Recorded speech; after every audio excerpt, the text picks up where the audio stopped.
ई समझो कि आम हो नए का जमाना के आम हो। हां छोटी छोटी बा गोल का। अरे आम ले लो आम ले लो पाकल बा की काचा स्केल ज्यादा हो जाती भैया 4 कली गागलो ने बा दिखाई कि आम ले लो बेचतानी सदे आम ले लो कैसे बा कैसे दीजिए ये देखिए गलत बात है दीजिए दीजिए ना। अरे आम ले लो बेचतानी सदे आम ले लो कि तोहरा आम के सवाद गोरी खटके बा अरे खटके बा कि हटके बा कि तोहरा आम के सवाद गोरी टटके बा।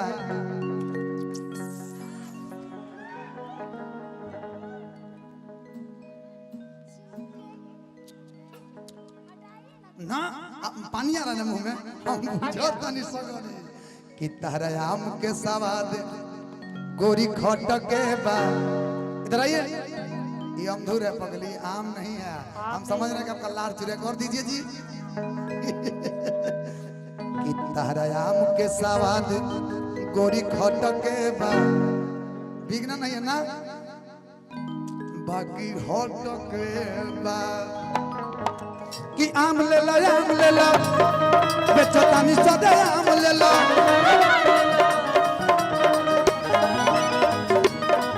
अरे आम ले लो लगे आके खुली आम ले लो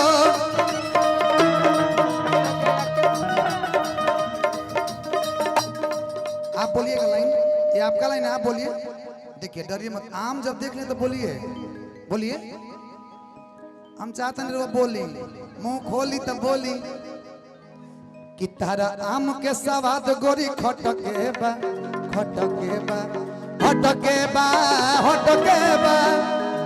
कि तारा आम के सवाद गोरी टटके बा बाकी हटके बा तारा आम के सवाद गोरी टटके बा बाकी हटके बा।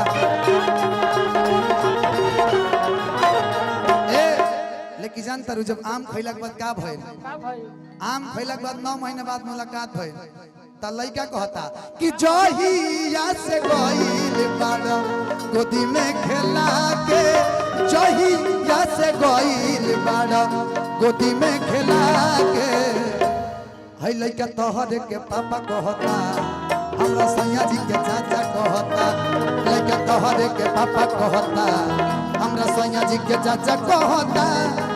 जहिया से गइल बाड़ा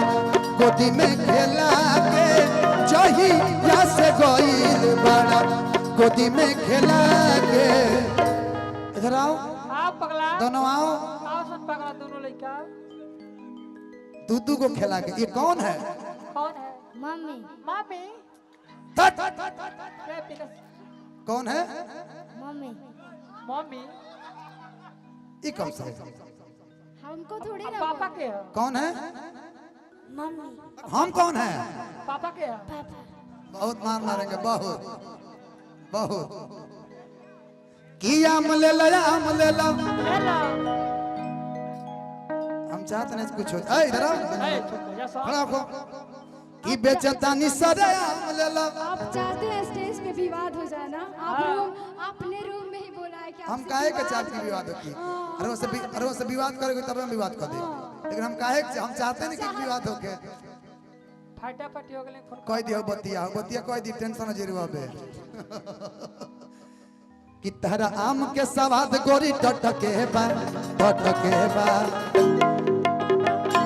अरे खटके बा कि तहरा आम के सवाद गोरी खटके बा बाकी हटके बा।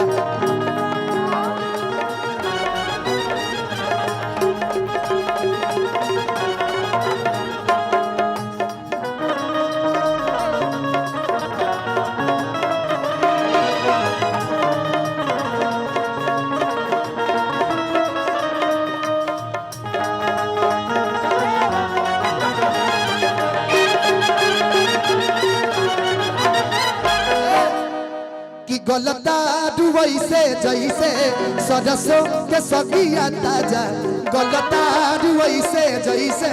सरसों के सगिया ताजा हाँ बोले के ते मौका लेकिन सोलनो जी बरा बताई ना हाँ मुलाकात तो ढेर दिन बाद भइल बा हम कैसन लागत नहीं हाँ मैं कैसा लग रहा हूँ ए धनंजय भैया कि चश्मा लगा के हैंडसम लगो तारा ए धनंजय भैया चश्मा चश्मा हाँ दीना चाचा दीना हाँ हाँ बहुत खराब है हाँ, पापा का जैसा कि साउथ वाला हीरो से न कम लगो तारा लहा ये अंकेश भी में 4 गो लोग कंता नहीं सी रहुआ कि तोहर के दिल हम दे हवे करे जतु तो बम लगो तारा हाँ हमरा के दिल देबू हाँ कि डर नहीं खेला गत हमारा जान के जब से दिल देहलू अपना जान के कि हथवे से बनावे हथियार रे पगलई पगली कि हथवे से बनावे हथियार रे पगली मजनुआ तोर रंगदार हो लौकत ने का कहलू हो कि चश्मा लगा के हेन सोम लागत रो साउथ वाला हीरो से न कम लगो तारा चश्मा लगा के हैंडसम लगो तारा साउथ वाला हीरो से न कम लगो तारा तोहर के दिल हम दे हवे करे जतु तो बम लगो तारा तोहर के दिल हम दे हवे करे जतु तो बम लगो तारा तोहर के दिल हम दे हवे करे जतु तो बम लगो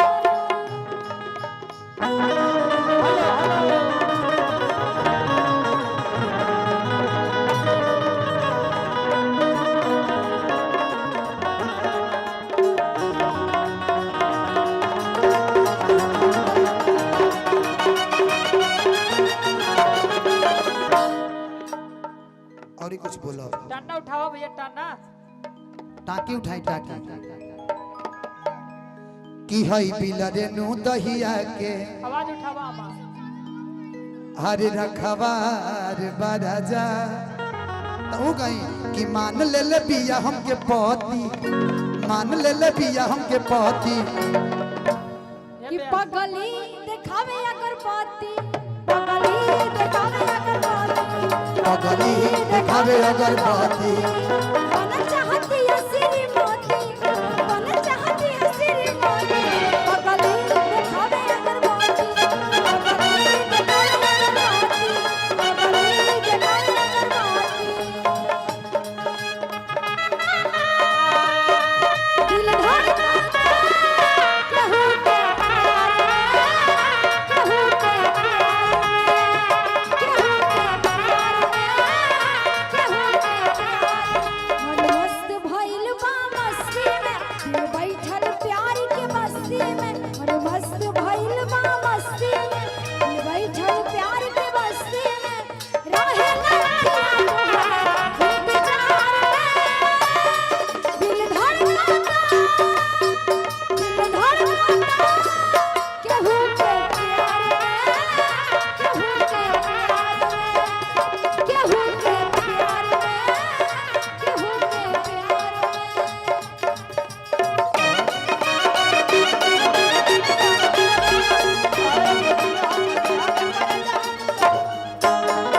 लेकिन सुनो कि आइए बलम रउआ कोइली ही नाश्ता भुजिया फरा उठा के कोइली बेवास्ता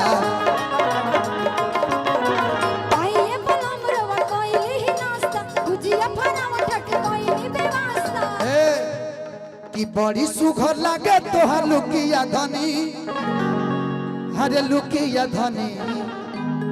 कि पहिरी जब मारेलू मुसुकिया धनी ए हने उतनी आगे फिर से खाली बोलो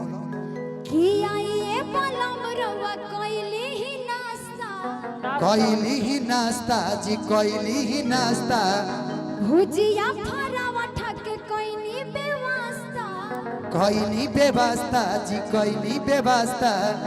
आइए बलम रवा कोइली ही नाश्ता भुजिया फरावा ठक कोइली बेवास्ता बड़ी सुघर लगे तोहार लुकिया धनी लुकिया धनी कि पहिरी जब मारेलू मुसुकिया धनी। ए धनी एक बार स्माइल करो ना कद कि पहिरी जब मारेलू मुसुकिया धनी सड़िया बुलुकिया धनी।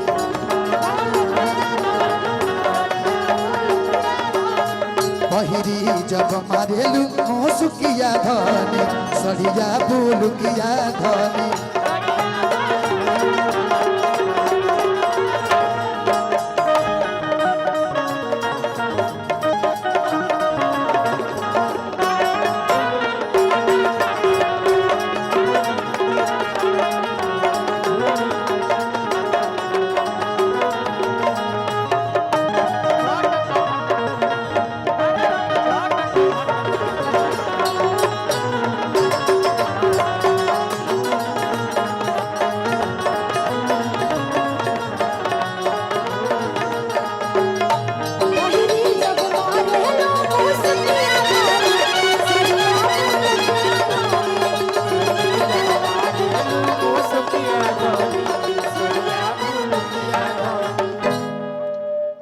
गुड्डू भाई हमने के बीच में बड़े